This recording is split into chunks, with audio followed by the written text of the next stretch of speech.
सब तू मिठे अखर साडे, सब तू मिठे बोल, बोल पंजाबी बोल। साडी मिठी बोली वर्गी बोली किस दे कोल, बोल पंजाबी बोल। साडे कोल मुहम्मद बख्श फरीद ते नानक माधू लाल हुसैन वारस बाहू बुल्ले वर्गे हीरे कई अनमोल, बोल पंजाबी बोल।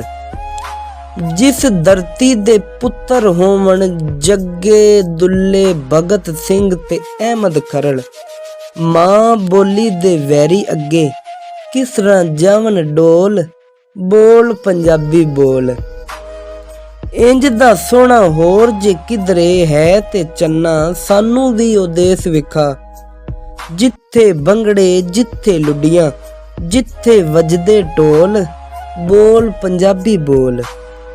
तेरी गूड़ी नींदर पारों लंघ गया है सिर तू पानी वेख, हुण जाग पंजाबी पुत्रा हुण ते अखां खोल, बोल पंजाबी बोल।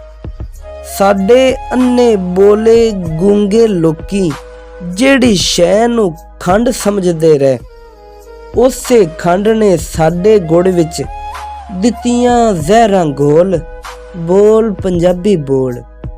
संधू सब तू सोहणे देस दी खातर, सब तू सोहनी मां बोली दे लई, लोड़ पई ते यार देंगे रत भी अपनी डोल, बोल पंजाबी बोल।